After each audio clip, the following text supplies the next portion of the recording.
Assalamualaikum warahmatullahi wabarakatuh. Waalaikumsalam warahmatullahi wabarakatuh. Bismillahirrahmanirrahim.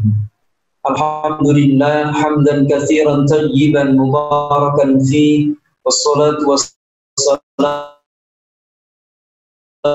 ala rasulillah la ilma lana illa ma 'allamtana innaka antal alimul hakim. Qala rasulullah kita ma la ya'ni. Sadaqallah wa sadaqa rasuluh wa man zadana illa imanan wa taslima. Allahumma iftah lana hikmatak wansur 'alaina rahmataka min khazaini rahmatik ya arhamar rahimin ya arhamar rahimin ya arhamar rahimin. Walhamdulillahi rabbil alamin. Pada kesempatan kali ini, alhamdulillah kita bisa melanjutkan kembali masih di bab adail amanah, yaitu bab menunaikan amanah. Pada hadis yang lalu kita sudah mencermati tentang amanah yang merupakan karunia yang harus disyukuri. Kali ini terkait dengan buah dari orang-orang yang amanah. Hadisnya cukup panjang terkait dengan kondisi pada hari kiamat nanti. Saya bacakan hadisnya, kita cermati maknanya, kemudian nanti kita ambil pelajaran darinya. A'udzubillahi minasyaitonirrajim. An Hudzaifah wa Abi Hurairah radhiyallahu anhuma. Qala, dari sahabat Hudzaifah dan sahabat Abu Hurairah radhiyallahu anhuma, mereka berdua berkata, qala Rasulullah sallallahu alaihi wasallam, Nabi kita bersabda, yajma'ullahu tabaraka wa ta'ala nasa. Kelak Allah akan mengumpulkan semua manusia. Ini harus diimani, jadi menjadi pelajaran yang paling utama diantaranya adalah kepastian adanya yaumul ba'ts, adanya hari kebangkitan. Dan ini dipastikan di dalam Al-Quran maupun di dalam hadis. Bahkan ada ulama yang meneliti kata la roiba yang artinya tidak ada keraguan dalam Al-Quran itu terkait dengan 3 hal. Yang pertama Al-Quran, yang kedua kematian, dan yang ketiga adalah hari kiamat. Artinya terkandung pelajaran bahwa Al-Quran itu jangan diragukan. Itu pasti dari Allah dan pasti petunjuk yang benar untuk kita. Yang kedua, la raiba yang terkait dengan kematian itu sesuatu yang pasti. Maka harus dipersiapkan untuk supaya husnul khotimah. Kemudian yang ketiga, la raiba itu terkait erat dengan yaumul ba'ts. Jadi misalnya ini dalam surah Al-Imran sebuah doa, Rabbana innaka jami'un nasi liyaumin la raiba fi. Di situ. Jadi hari kebangkitan itu pasti. Maksudnya apa? Kebangkitan itu adalah yaumul jaza, yaitu hari dibalaskannya setiap amal perbuatan manusia. Saya lanjutkan hadisnya. Fayaqumul mu'minuna hatta tuzlafa lahumul jannah.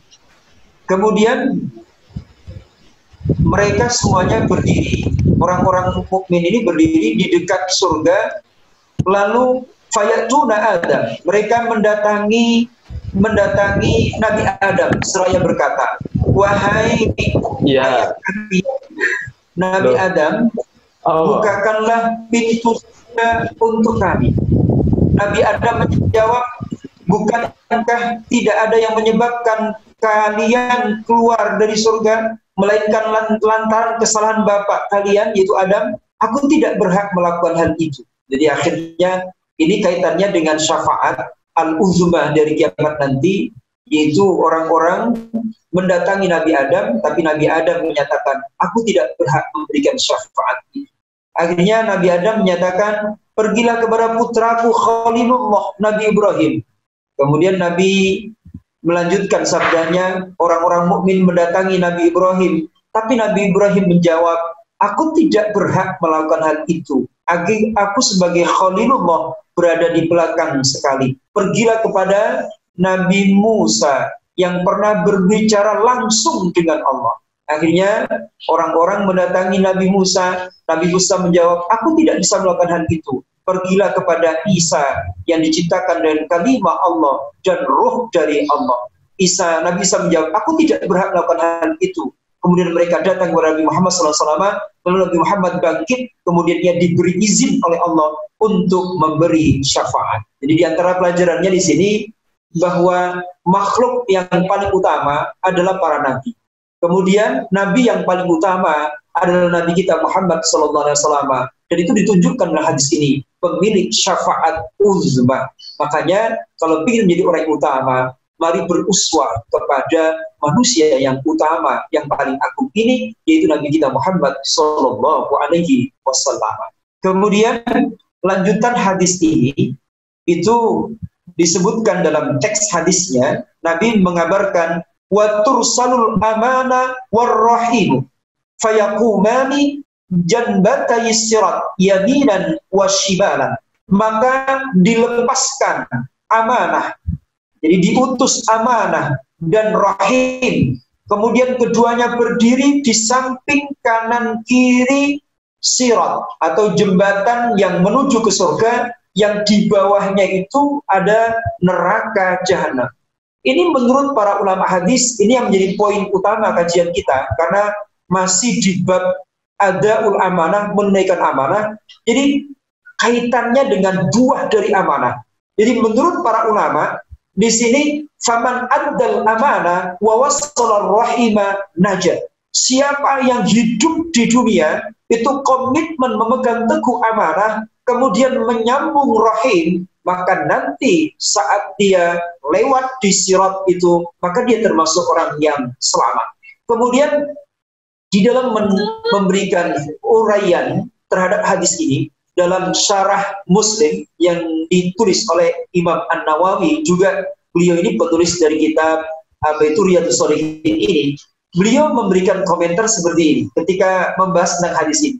Fahuwa li'awmi amrihima wa kibari mawqi'ihima fatusawwarani musakhasitain. Jadi karena begitu agungnya amanah, begitu agungnya menyambung silaturahim, sampai Nabi di situ menggambarkan bahwa amanah dan rahim itu seperti seseorang yang kemudian berdiri di samping kanan sirat. Apa yang dilakukan oleh keduanya? Tutaliba kullaman yuridu al-jawas bihaqqihima.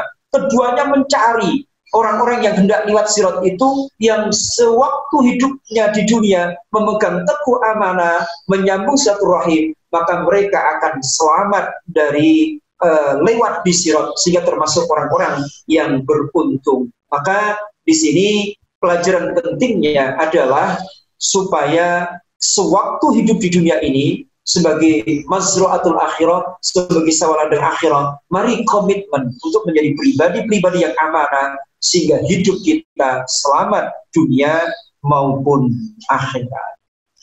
Kemudian saya lanjutkan sedikit dari hadis ini. Ada yang lewat digambarkan dalam hadis itu, ada yang lewat sirat ini, ada yang seperti kalbarki, seperti kilat. Ada yang, tapi ada juga yang kesusahan. Ada yang seperti orang yang itu berjalan dengan sangat berat sekali. Jadi dia itu orang yang merangkak seperti itu. Jadi akhirnya apa? Di situ ada banyak orang yang terjerumus menuju neraka jahanam, tapi juga banyak juga yang selamat. Dan uniknya di sini dalam hadis juga disebutkan, wa nabiyyukum sallallahu alaihi wasallam qa'imun 'alas sirat. Yaqulu, nabi kalian, artinya nabi kita Muhammad sallallahu alaihi wasallam, itu berdiri di atas sirat itu sambil berdoa, ya Allah salim salim, Allahumma salim, Allahumma salim, ya Allah selamatkan mereka, selamatkan mereka. Ini menurut para ulama menegaskan betapa sayangnya Nabi itu terus dibawa sampai di akhirat nanti. Jadi Nabi ingin semua umatnya itu selamat, sehingga dalam kondisi yang sangat sulit itu Nabi mendoakan umatnya. Maka pelajaran penting bagi kita dalam konteks kehidupan sehari-hari, menghadapi apa yang ada di sekitar kita, kita ingin semuanya baik, tetapi dalam wujud nyata ternyata ada perilaku-perilaku yang kurang baik di tengah-tengah masyarakat. Jangan marah, jangan sampai kita terlalu bersikap yang berlebihan, tapi doakanlah mereka sehingga Allah memberikan petunjuk sehingga kembali menuju ke jalan yang benar. Wallahu a'lam, mudah-mudahan bermanfaat.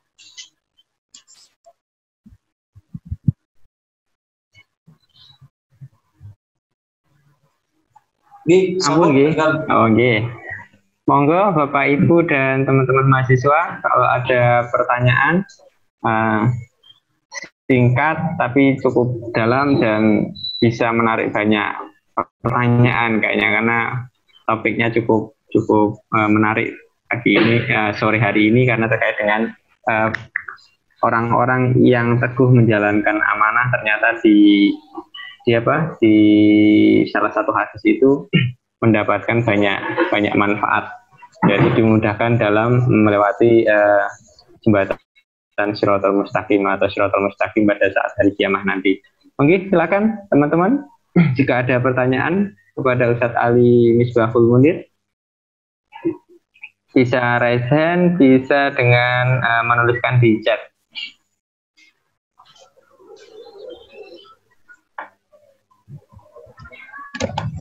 Monggo, silahkan.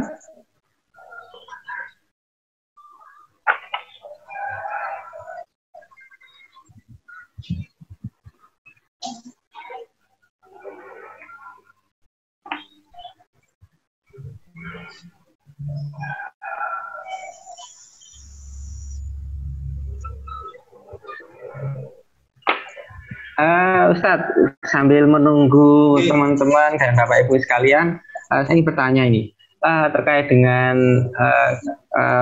melewati jembatan Shiratal Mustaqim. Kan kita dulu sering mendengar bahwa Shiratal Mustaqim itu jembatan yang sangat kecil, bahkan katanya kalau sama saja dengan rambut itu bisa kecilnya itu di sebelah 7 gitu ya, sehingga sangat kalau kita bayangkan kan sangat kecil gitu.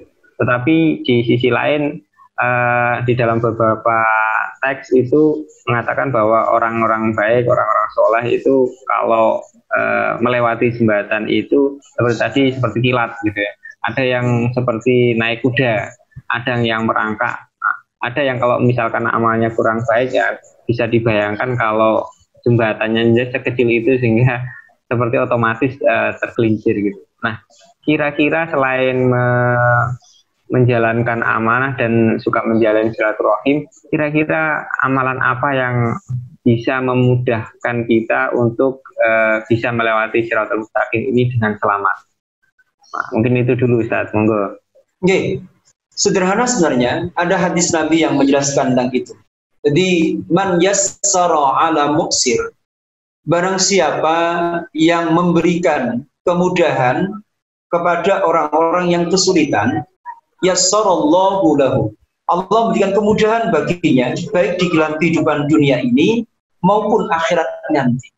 Ini menurut para ulama, ketika menjelaskan kemudahan akhirat, itu adalah termasuk kemudahan pada saat kematian, karena kematian itu merupakan proses awal menuju hari kiamat. Jadi menuju perjumpaan dengan Allah. Jadi dimulai dengan proses sakratul mautnya diberi mudah oleh Allah, kemudian proses di alam barzah, proses nanti pada saat di padang mahsyar, proses nanti pada saat yaumul hisab, termasuk proses pada saat lewat di Shiratal Mustaqim. Jadi memang dalam beberapa riwayat hadis dijelaskan adabku minasyari, itu lebih lembut, lebih kecil daripada rambut. Tetapi tadi kata kuncinya, kalau di dunia ini itu sering memberikan kemudahan kepada orang-orang yang kesulitan, baik kesulitan ekonomi atau kesulitan yang lainnya, kita berikan kemudahan sesuai dengan kapabilitas kita, potensi yang kita miliki, insya Allah akan diberi kemudahan oleh Allah Tabaraka wa ta'ala. Mungkin ada yang lain, monggo kalau ada pertanyaan.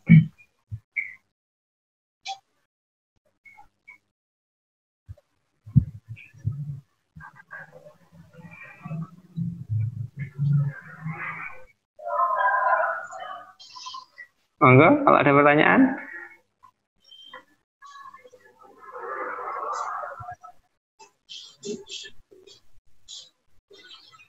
Nah, kayaknya belum ada. Saya cuma tambahkan lagi Ustaz. Nah, tadi saya tertarik dengan ini frase Laroi Bafi yang mengacu pada, kalau diteliti ternyata ada tiga hal, yaitu tentang ketidakraguan akan Al-Quran, kemudian kiamat, kematian, dan hari pembalasan atau kiamat.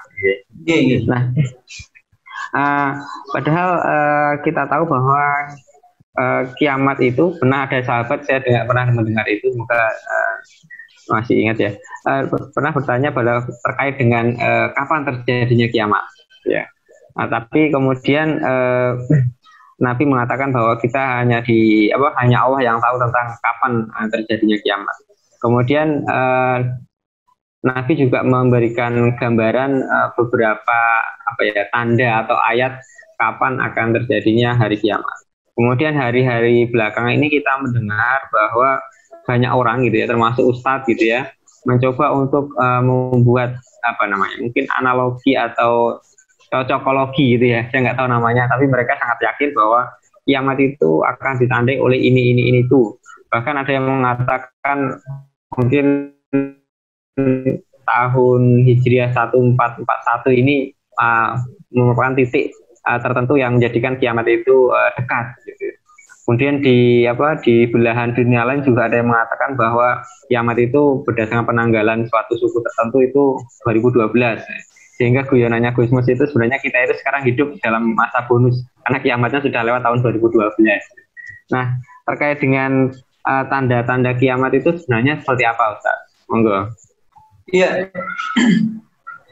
A'udzubillahi minasyaitonirrajim. Bismillahirrahmanirrahim. Sebenarnya kiamat dekat itu adalah terminologi Al-Qur'an sebenarnya. Jadi bukan orang sekarang saja. Kalau orang sekarang menyatakan kiamat sudah dekat, ya tidak salah. Karena sebenarnya Al-Qur'an sendiri menyatakan iqtarabatis sa'ah. Jadi kalau kita belajar ilmu bahasa, jadi kalau kata qaruba saja itu dekat, tapi kalau iqtarabat itu sangat dekat sekali sebenarnya. Itu begitu. Iqtarabatis sa'ah wan syaqqatil qamar. Nabi sendiri dalam hadis banyak menyatakan kiamat sudah dekat. Akan tetapi satu kata kunci ini bahwa ketika Nabi ditanya kapan, ya, itu Nabi menyatakan mal mas'ulu anha bi'a'lama minas sa'il. Ketika ditanya malaikat Jibril, yang ditanya itu tidak lebih tahu daripada yang bertanya. Nah, di dalam Al-Qur'an sendiri, yas'alunaka anis-sa'ati ayyana mursaha fima anta min dzikraha ila rabbika muntahaha. Jadi ketika mereka bertanya kepada wahai Muhammad tentang kiamat kapan, itu tidak ada yang tahu. Jadi itu urusan Tuhanmu. Jadi di situ artinya apa? Nabi sendiri menyatakan tidak tahu. Kemudian di dalam Al-Qur'an sendiri Allah menegaskan hanya Allah yang Maha tahu kapan persisnya hari kiamat. Maka bagaimana sikap kita sebagai seorang mukmin? Itu tidak selayaknya kita kemudian mengklaim bahwa kiamat itu nanti ditentukan ini itu tahun sekian dan sekian. Tetapi yang harus diimani, kiamat itu pasti terjadi. Dan yang paling utama adalah mempersiapkan diri untuk menghadapinya. Dan satu hal, bahwa kiamat itu ada dua menurut para ulama. Kiamat sughra dan kiamat kubro. Kiamat kubro mungkin kita tidak menjumpai. Tetapi kalau kiamat sughra, siapapun di antara manusia pasti menjumpai. Karena kiamat sughra adalah kematian. Dan itu pasti dialami oleh setiap insan.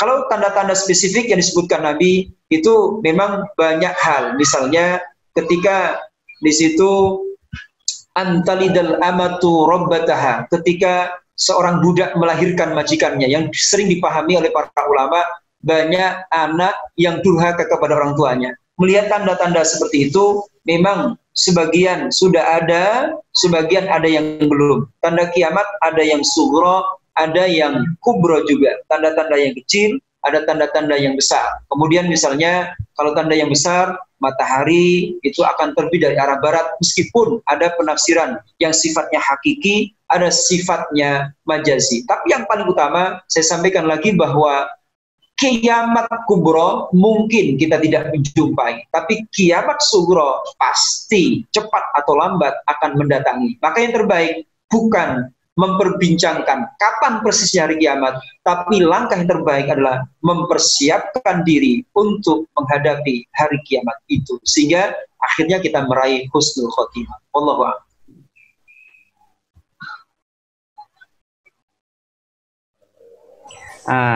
Ini ada pertanyaan Ustaz di chat ini ya. Izin bertanya, pada fase akhirat yang mana Nabi Muhammad membagikan atau memberikan syafaatnya? Ya, ini pada saat orang-orang berada di padang mahsyar, kemudian menuju ke surga, itu orang-orang yang mukmin disebutkan di dalam apa itu surah Maryam, wa in minkum illa wariduha kana ala rabbika hatsman maqdiya. Jadi setiap kalian itu pasti akan melewati as-sirat ini, dan itu menjadi ketentuan. Summa nunajjil ladzina taqaw wa nadharu adh-dhalimina fiha jisiya. Jadi kemudian kami selamatkan orang-orang yang bertakwa dan kami tinggalkan orang-orang yang zalim itu dalam kondisi berlutut di neraka. Jadi berdasarkan ayat ini, kemudian kaitan dengan hadis yang kita kaji tadi, yaitu pada saat melewati as-sirat ini, jadi itu proses setelah berkumpul di padang mahsyar, kemudian menuju ke arah surga, itu harus melewati jembatan ini, yang mana di bawahnya ada neraka jahanam. Di situ ada yang selamat, ada yang tidak. Wallahu a'lam. Terima kasih Ustaz dari pertanyaan dari Mas Ahmad Basofi. Mungkin ada lagi pertanyaan, silahkan. Bisa lewat raise hand, bisa lewat chat. Izin Pak Imam. Iya. Ya, Ustadz mau izin bertanya terkait dengan silaturahmi ya. Itu apakah selalu diartikan secara jasmaniah kita mendatangi orang yang kita kunjungi, atau bisa kita artikan lebih jauh, Ustaz? Karena mengingat kondisi sekarang sangat kurang memungkinkan kita beranjang sana gitu ya, mengunjungi kerabat, kemudian mengunjungi sanak saudara. Nah, itu bagaimana Ustaz? Untuk tetap kita itu bisa menjalin silaturahmi ya, dalam kondisi COVID ini. Oke, terima kasih. Ya, kata kuncinya adalah kata sila. Sila itu dari akar kata wasola, yasilu silatan, yaitu menyambung. Nah, kata-kata menyambung inilah yang harus dipahami. Ada yang fisik, tapi juga ada yang rohani. Misalnya sambung doa, ini juga sangat penting. Jadi ketika kita sambung doa, misalkan saudara kita yang jauh, kita tiap hari mendoakannya, itu juga bagian dari itu. Ada satu hadis yang menarik yang perlu kita cermati, kaitannya dengan apa itu silaturahim, kemudian saling mencintai karena Allah. Itu Nabi kita Muhammad SAW itu bersabda, ada 7 golongan manusia yang dapat zillullah, mendapatkan naungan Allah pada saat tidak ada naungan kecuali naungannya. Di antara 7 golongan itu adalah rajulani, 2 orang yang saling mencintai fillah, karena Allah. Jadi keduanya bertemu, ijtama'a, keduanya bertemu karena Allah, kemudian iftaraqah, kemudian keduanya berpisah karena Allah. Ini para ulama memahami begini. Jadi 2 orang ini di situ bertemu misalnya karena belajar kuliah di kampus ITS, bertemu karena Allah, saling mengingatkan ibadahnya. Nanti berpisah karena Allah, karena pulang ke kampungnya masing-masing. Tetapi apa? Tetap nyambung silaturahim, saling bertanya kabar, memberikan motivasi, bagaimana kondisinya, bagaimana ibadahnya. Maka ini juga termasuk bertemu karena Allah, berpisah karena Allah. Itu juga bagian dari menyambung rahim tadi. Kemudian kata yang perlu dicermati, ada kata rohmi, ada kata rohim. Jadi keduanya ini sebenarnya bisa dikaitkan. Jadi kalau rohim, jadi rahim itu memang peranakan rahim. Jadi bahasa kita ibu-ibu itu punya rahim. Jadi ada hubungan famili, kerabat, itu satu nasab. Tapi kalau rohmi itu adalah persaudaraan. Jadi sebenarnya silaturahmi itu lebih luas, menyambung persaudaraan sama mukmin. Jadi karena apa? Kita menyambung kasih sayang sebagai wujud kasih sayang kepada sesama mukmin. Karena la yu'minu ahadukum hatta yuhibba li akhihi ma yuhibbu li nafsi. Maka kedua kata itu terkait erat. Jadi silaturahim juga harus kita budayakan, yang ada hubungannya dengan famili, terutama keluarga, orang tua. Kemudian silaturahmi, jadi menyambung hubungan kasih sayang, meskipun tidak ada hubungan famili, tetapi itu saudara mukmin. Innamal mu'minu ikhwah. Jadi itu ibarat saudara kita. Kita pun harus menyambungnya. Dan menyambung tadi memang tidak harus kita bertemu fisik. Kita bisa menanyakan kabar melalui media, bahkan bisa kita sambung dengan doa. Wallahu a'lam. Matur suwun Ustaz. Ini ada pertanyaan di chat. Ini yang pertama terkait ini. Tadi kan kalau kiamat kubro atau kalimat kiamat besar itu kan ada tanda-tandanya. Sebagian tadi sudah disampaikan. Ini ada pertanyaan terkait dengan tanda-tanda kiamat yang subro, yang kematian. Kira-kira tanda-tandanya apa ini? Memang menurut para ulama dalam beberapa kitab ada yang namanya apa itu maut itu sabab fujaatan atau bagutatan, datang secara mendadak. Tapi ada yang didahului dengan sababil maut, sebab-sebab kematian. Apa sebab-sebab kematian? Umumnya biasanya itu diawali dengan sakit. Jadi umumnya begitu. Jadi umumnya ada sakit sehingga apa? Memang dia sakit lama akhirnya wajar. Jadi secara umum seperti itu. Tetapi sebenarnya kematian ini pun hampir sama. Artinya tidak ada umumnya apa itu manusia tidak ada yang tahu kapan ajalnya tiba kecuali orang-orang khusus yang memang mereka mendapatkan kemuliaan Allah, diberitahu kapan saatnya meninggal. Ini saya kasih contoh, ada satu kisah yang saya baca di sini, bahwa sebelum meninggal itu Imam Al-Ghazali berkata kepada adiknya, yaitu Imam Ahmad, "Dek, ini kakak mau meninggal, saya mau meninggal sebentar lagi.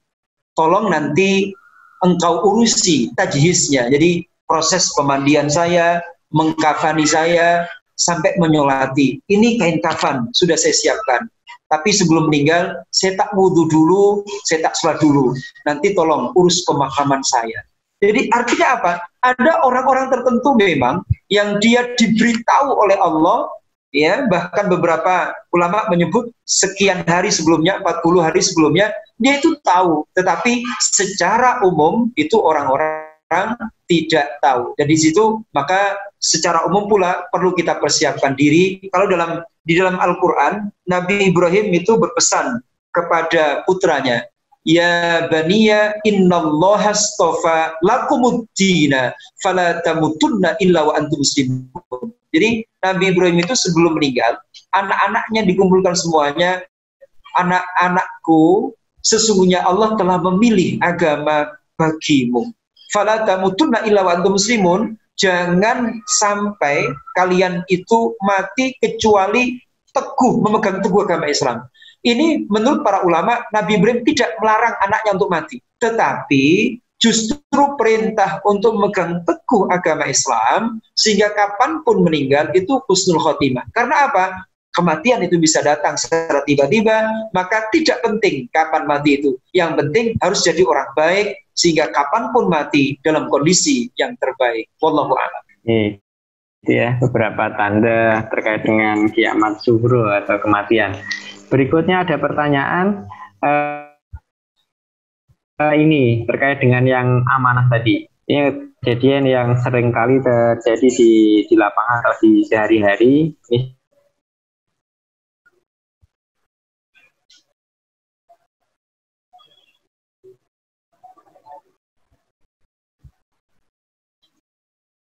misalkan berikan bonus atau cashback misalkan 25.000, tetapi di kwitansi itu yang tertulis 100.000. Terputus Pak Imam sepertinya.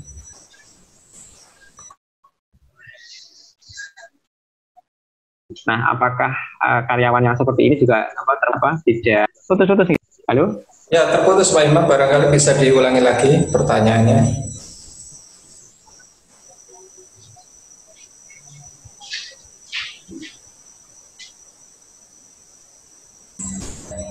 Pak Imam, terputus Pak Imam. Monggo Pak Darmawan Oke.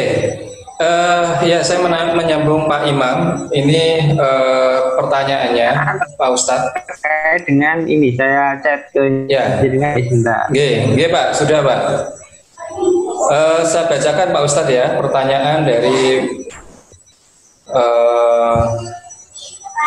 ini yang sudah masuk ke chat dari Maitalia Nur Puspa. Bagaimana cara kita mengikhlaskan hati kita agar kita mendoakan orang yang telah zalim kepada kita tanpa menaruh rasa benci sedikit pun. Monggo Pak Ustaz. Ya. A'udzubillahi minasyaitonirrajim. Bismillahirrahmanirrahim. Ada 3 macam akhlak, ya. Ada yang pertama adalah khuluqun hasanun. Ada khuluqun karimun, ada itu khuluqun azim. Jadi di situ. Kalau khuluqun hasanun, akhlak yang bagus itu adalah ketika kita itu ada orang yang berbuat baik kepada kita, kita pun membalas berbuat baik juga kepada dia. Kemudian kalau khuluqun karim, kalau ada orang berbuat baik kepada kita, kita membalas kepadanya jauh lebih baik dari apa yang dia lakukan. Nah, yang paling utama adalah khuluqun azim, yaitu akhlak yang agung. Apa? Yaitu kita berbuat baik kepada orang yang berbuat buruk kepada kita. Ini yang dimiliki oleh Nabi kita Muhammad SAW. Makanya ditegaskan dalam Al-Quran, wa innaka la'ala khuluqin azim. Sesungguhnya engkau, wahai Nabi Muhammad, itu benar-benar berada di atas akhlak yang sangat agung, jadi yang sangat tinggi di situ. Makanya bagaimana agar kita bisa mendoakan orang yang dolim kepada orang yang berbuat buruk tapi kita tetap baik? Maka semangat kita meneladani Nabi, karena kita umatnya Nabi. Harapannya dengan meneladani Nabi yang memiliki khuluqin azim tadi, berbuat baik kepada orang yang buruk, kita pun nanti pantas diakui sebagai umatnya Nabi di akhirat nanti, mendapatkan syafaat Nabi. Wallahu a'lam.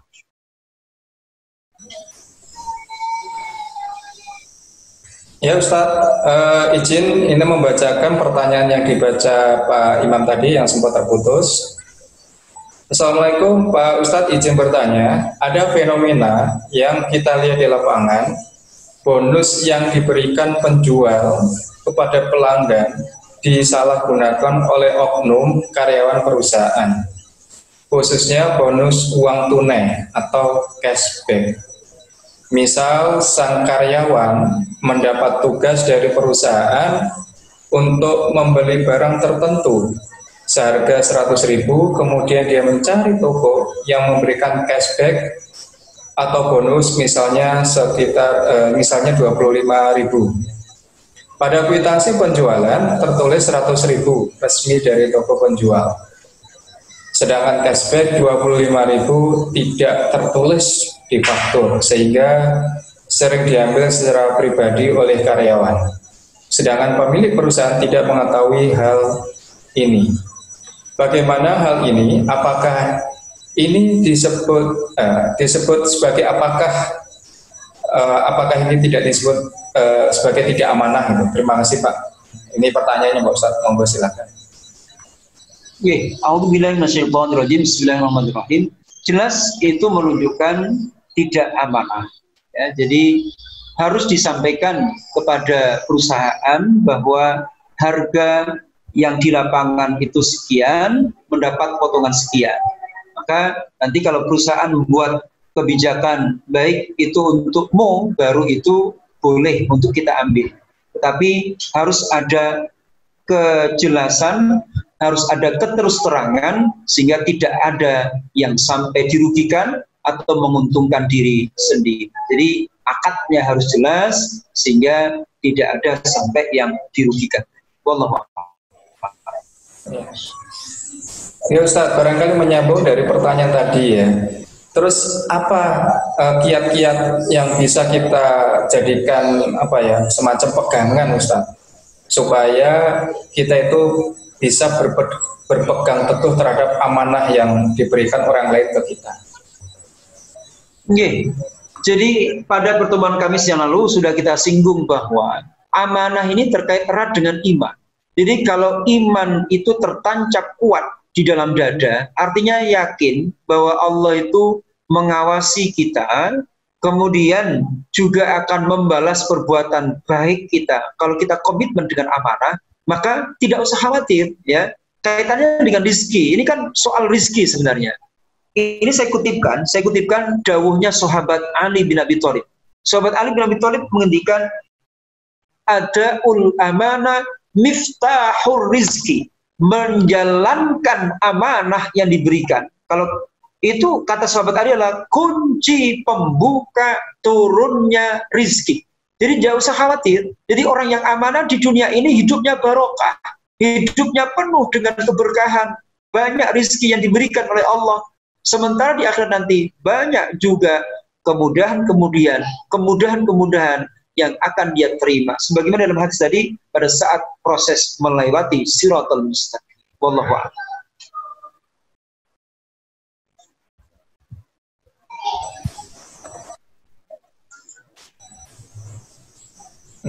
Gimana Pak Imam? Sudah bisa?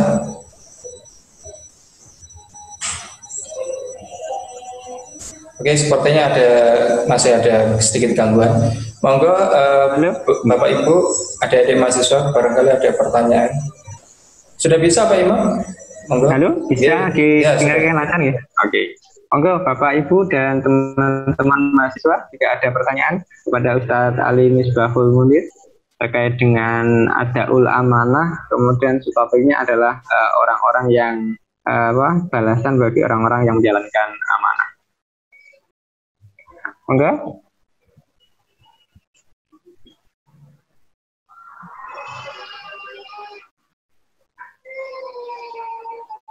Nah, ini ada yang bertanya masuk nggih dari Fikih Aisyah.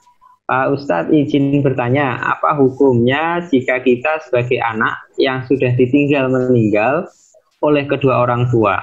Ketika orang tua masih hidup menyambung hubungan erat dengan saudara-saudaranya, tetapi tali silaturahmi renggang karena anaknya tidak mendapat menjalankan amanah kedua orang tuanya.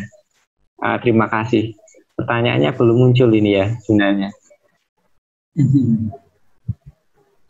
Oke. Mungkin komentar mungkin Iya.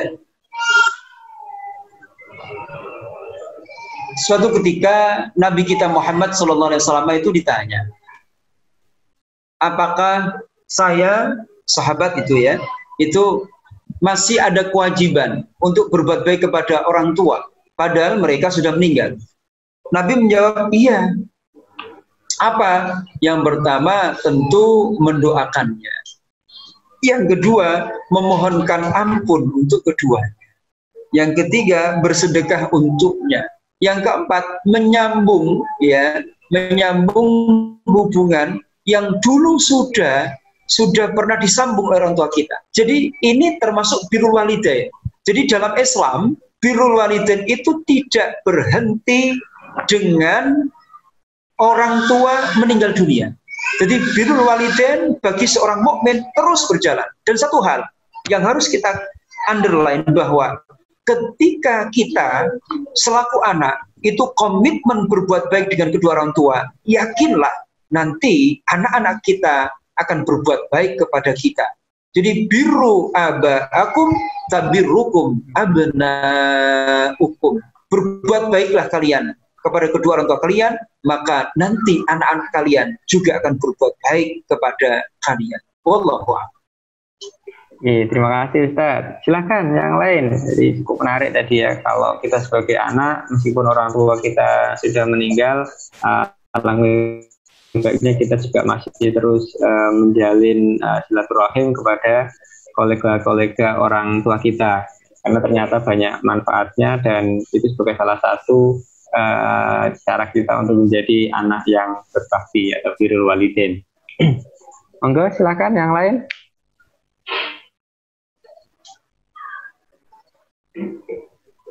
Ada yang resen, Pak Darmawan mungkin?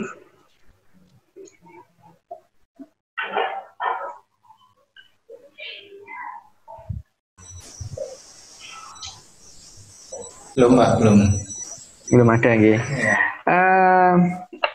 Ustadz, mungkin saya akan bertanya dulu terkait dengan birrul walidain tadi ya.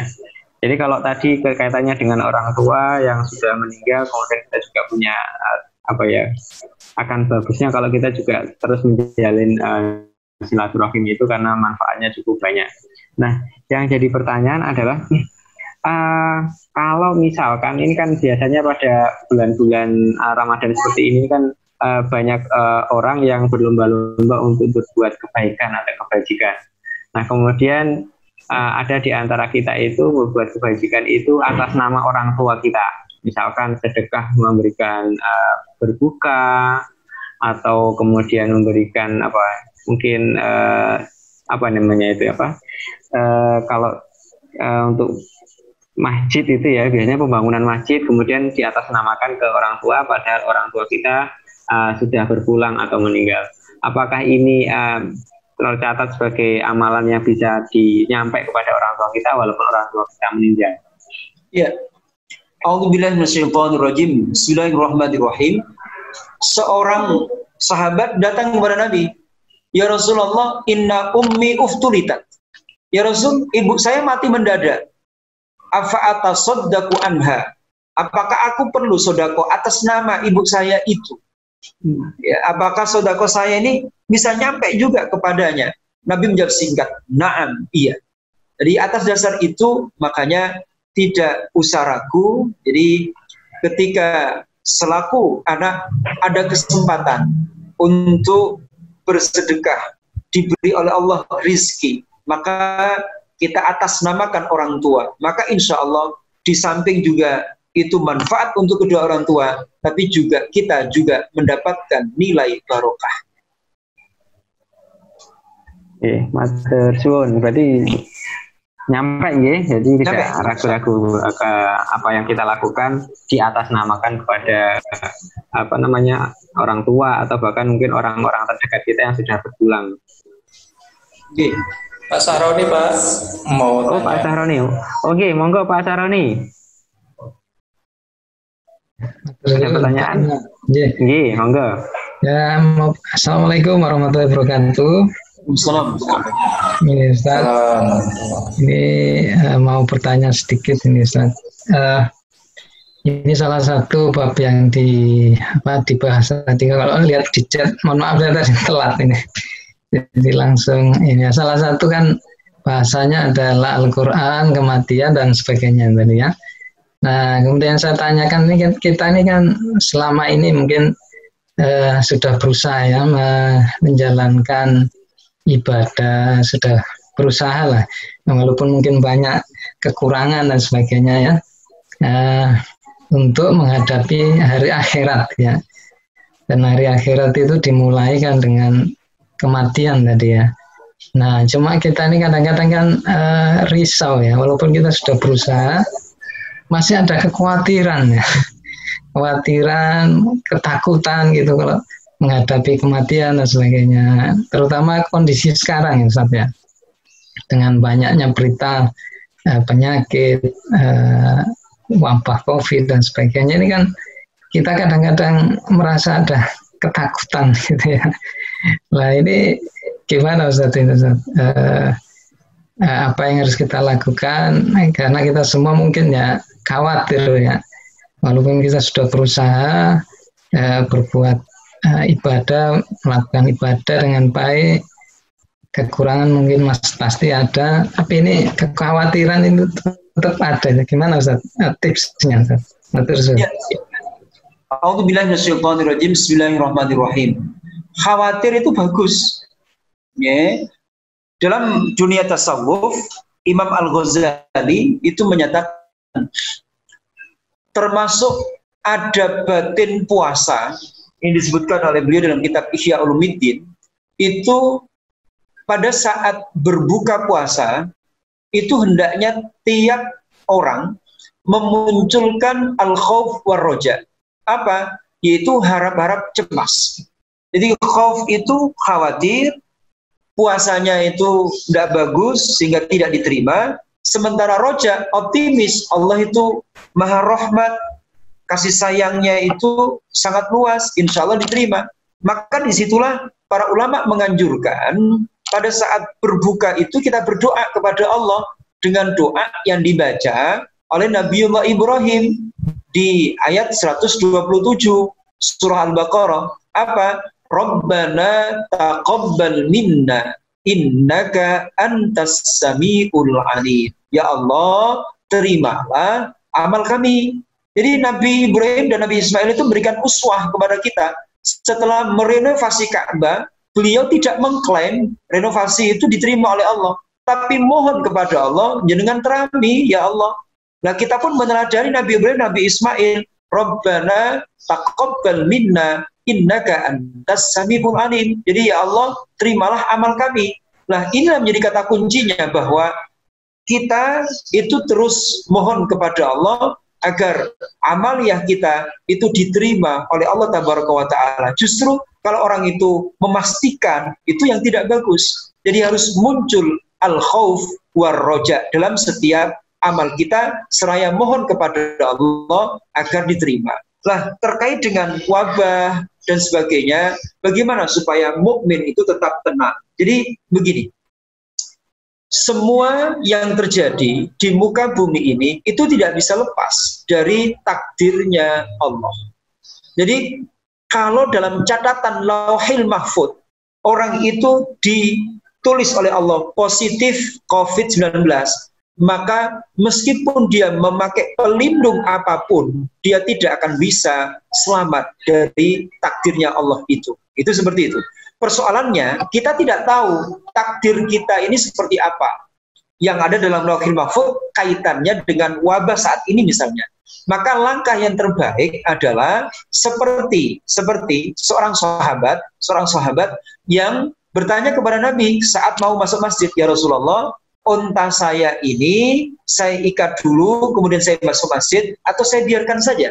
Maka Nabi berpesan, ikilha, kamu ikat dulu untamu, kemudian masuk masjid. Artinya apa? Dalam konteks saat ini kita berusaha semaksimal mungkin menjaga daya imun tubuh, kemudian menjaga jarak seperti anjuran dari pemerintah dan orang-orang yang ahli kesehatan. Tapi jangan lupa untuk selalu berdoa kepada Allah Tabaraka wa Ta'ala supaya diberikan keselamatan. Maka usaha zahir dilakukan, usaha batin dilakukan, hasilnya serahkan sepenuhnya kepada Allah Tabaraka wa Ta'ala. Saya tutup dengan sebuah kaitannya dengan pertanyaan ini, ya. Ada seorang ulama yang zikirnya itu cuma dua, alhamdulillah dan astagfirullah. Ketika orang lain bertanya, kamu ini kok aneh, zikirnya kok cuma dua, alhamdulillah dan astagfirullah, apa enggak bisa zikir yang lainnya? Beliau menyatakan, Al-Quran itu saya hafal, hadis Nabi banyak yang saya hafal. Kenapa saya zikir cuma alhamdulillah dan astagfirullah? Karena menurut saya manusia itu hanya dua kondisi, taat atau maksiat. Kalau pada saat taat dia mengucap alhamdulillah, pada saat maksiat dia mengucap astagfirullah. Maka kondisi apapun tidak menjadikan seorang mukmin galau asalkan dia tidak maksiat kepada Allah Tabaraka wa Ta'ala. Maka itu wujud nyata mempersiapkan diri untuk menghadapi al-maut. Wallahu a'lam. Alhamdulillah, matur suwun Ustaz. Jazakumullah khair. Okay.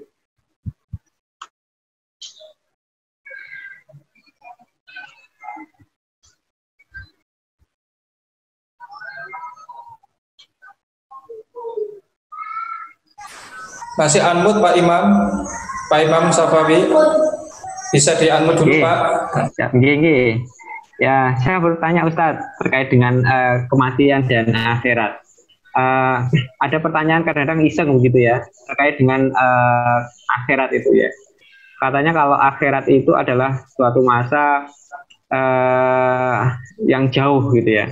Kemudian dikaitkan dengan orang yang meninggal, Jadi misalkan pada zaman Nabi Adam itu sudah ada orang meninggal. Kemudian di saat sekarang pun juga ada orang meninggal. Nah kira-kira berarti proses menunggunya orang dulu itu lebih lama daripada orang sekarang untuk mencapai dibukanya hari kiamat atau akhirat itu. Nah kira-kira menanggapi pertanyaan seperti itu seperti apa, bagaimana Ustaz? Ya, di dalam surah Yasin sering kita baca, jadi qalu man ba'asana min marqadina. Jadi siapa yang membangunkan kami dari tempat tidur kami. Jadi bagi seorang mukmin dan orang kafir itu beda memang. Jadi kuburan itu menjadi raudhatan min riyadil jannah, menjadi taman di antara taman surga. Tapi bagi orang kafir yang tidak beriman itu menjadi hufratan min hufarin nira. Maka pemahamannya adalah meskipun lama, tapi kalau nyaman itu tidak terasa karena kita berada di taman-taman surga. Makanya meskipun mulai zamannya Nabi Adam menunggu hari kiamat tiba, tapi kalau orang baik maka tidak terasa, kayak begitu singkat saja. Tapi meskipun sedikit, tapi penuh dengan siksa, meskipun sebentar, tapi dengan siksa, maka seperti lamanya luar biasa. Maka yang paling utama adalah kita mempersiapkan diri supaya di alam barzah itu amal yang sholih yang menemani kita. Wallahu a'lam. Ya, alhamdulillah, matur suwun atas pencerahannya. Mungkin Pak Darman bisa kita tutup ya dengan doa. Iya Pak, nggih. Monggo Ustaz dipun tutup oleh doa. Nggih. A'udzubillahi minasyaitonir rajim. Bismillahirrahmanirrahim. Alhamdulillahirabbil alamin.